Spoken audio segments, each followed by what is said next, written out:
पिछले एपिसोड में नस नस ने साहिबा को जिंदा रेत में दफन कर दिया।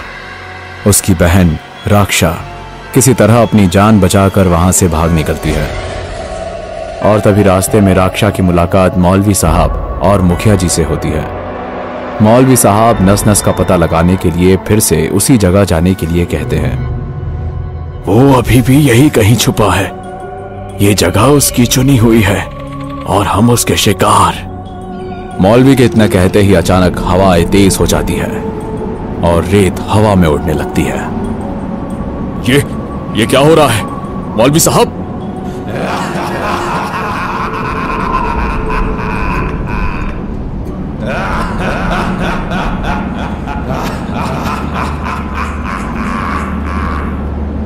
वो आ चुका है, सब लोग चौकन्ना रहो। चारों तरफ घना अंधेरा था, दूर दूर तक कुछ भी नजर नहीं आ रहा था। तेज हवाओं के बीच अजीब अजीब सी आवाजें गूंज रही थी। तभी एक झटके में नस नस मुखिया के एक आदमी को रेत के अंदर खींच लेता है। मौलवी साहब कुछ कीजिए, बचाओ! मौलवी साहब कुछ कीजिए उसे, नहीं तो वो हम सबको मार देगा। सब मेरे करीब आओ जल्दी। वहीं ठहर जाए बेजान मखलूक, नहीं तो मारा जाएगा। मौलवी साहब जैसे ही आयतें पढ़ने लगते हैं, तेजी से बहती हवा एकदम से थम जाती है।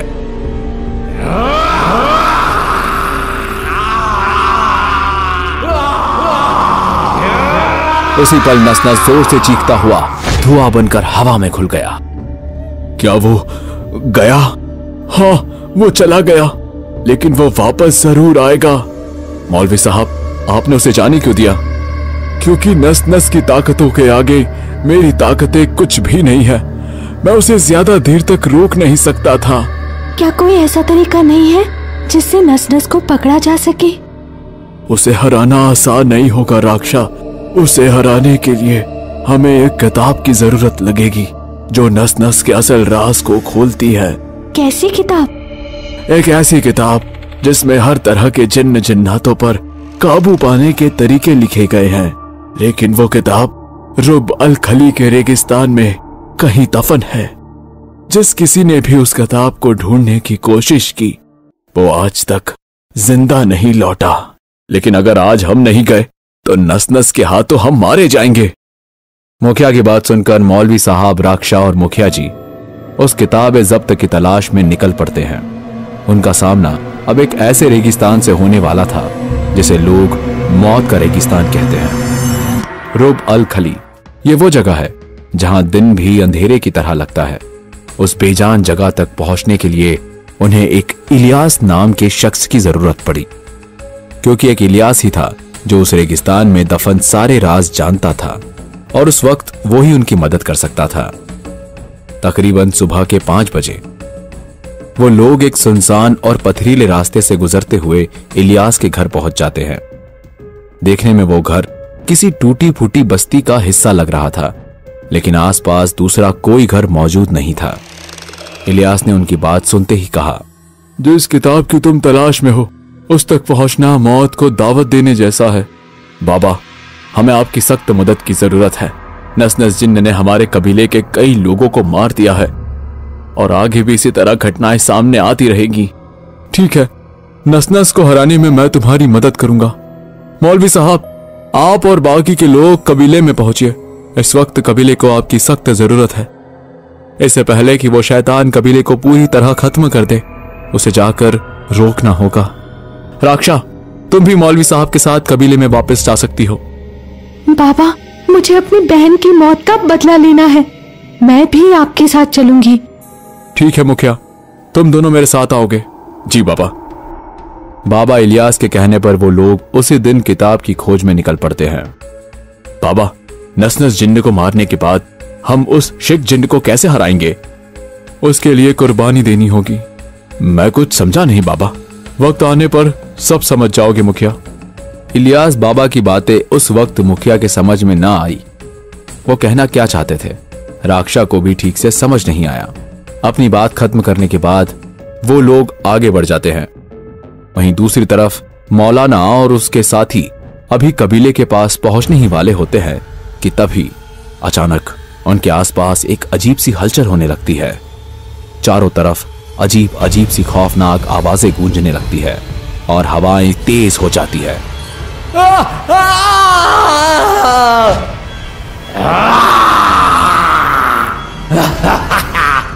अब तेरी बारी है मौलवी, बच के किधर जाएगा? तुमने मेरे लोगों को धोखे से खत्म कर दिया नस-नस, लेकिन याद रखना, जब तक मेरी सांस चल रही है मैं तेरे सामने झुकने वाला नहीं। मौलवी साहब बिना डरे अपनी आंखें बंद करके जोर जोर से आयतें पढ़ने लगे और जैसे ही आयतें उसके कानों पर पड़ी, नस-नस वहां से फिर से गायब हो जाता है। काफी देर तक मौलवी साहब पूरी तरह चौकन्ना खड़े रहे, लेकिन नस-नस कहीं नजर नहीं आया। धीरे धीरे जब मौलवी साहब ने आगे कदम बढ़ाने शुरू किए, तभी अचानक हवा का झोंका घूमता है और नस-नस तेजी से वापस लौट आता है और एक ही झटके में मौलवी की गर्दन पकड़कर धड़ से अलग कर देता है। शाबाश मेरे बेटे, मुझे नाज है तुझ पर कि तू मेरी औलाद है। अब जल्दी से जा, इलियास को रोक। वो मुखिया के साथ मिलकर हम दोनों की मौत की तैयारी कर रहा है। इससे पहले कि वो किताब उनके हाथ लगे, उन्हें खत्म कर दे। जो हुक्म मेरे आका।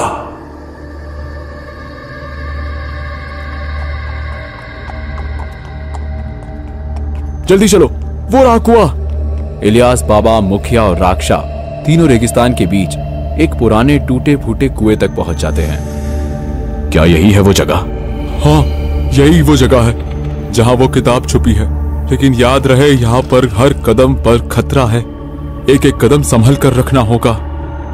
तीनों एक एक करके कुएं के अंदर उतर जाते हैं, लेकिन वो भूल जाते हैं कि कुएं के अंदर खुद मौत पहले से ही उनका इंतजार कर रही है।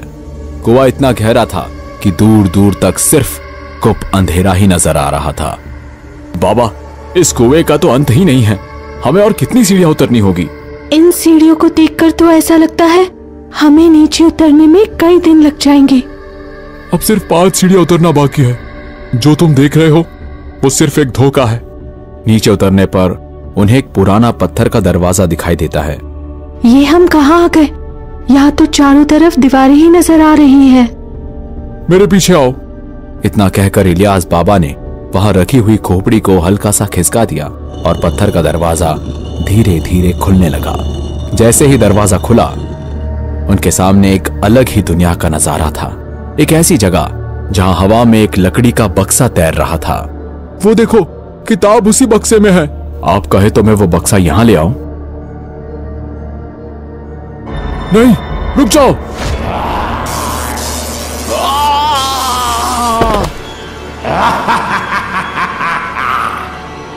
तुम्हारी हिम्मत कैसे हुई मेरे यहां आने की? हमारे रास्ते से हट जाओ या जिन्न। हरगिज नहीं, मुझे इस किताब की रखवाली के लिए यहां रखा गया है। तो फिर ये लो।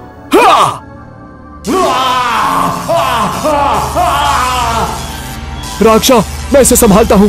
तुम दोनों किताब लेकर जल्दी बाहर जाओ।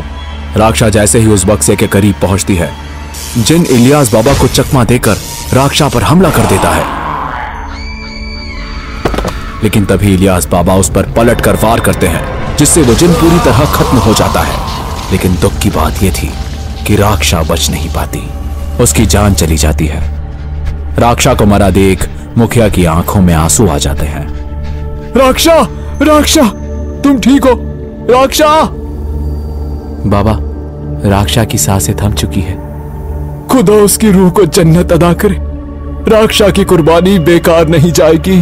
इंशाअल्लाह हम हमारे मकसद में जल्द ही कामयाब होंगे। एक अजीब सी खामोशी इलियास बाबा के चेहरे पर नजर आ रही थी। उन्होंने झुककर राक्षा के चेहरे पर अपना हाथ सहलाया और उसकी आंखें बंद कर दी। राक्षा की मौत के बाद इलियास बाबा और मुखिया दोनों उस कब्र की खोज में लग जाते हैं। वहीं दूसरी तरफ शिक जिन कबीले के आधे से ज्यादा लोगों का शिकार कर चुका होता है, जिसमें कुछ लोग खौफ के मारे मर जाते हैं और कुछ जान बचाकर वहां से भाग जाते हैं। इस जगह पर इंसानों का नहीं, जिन्नों का राज होगा।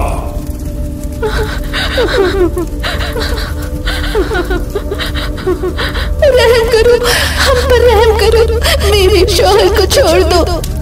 हमने तुम्हारा क्या बिगाड़ा है?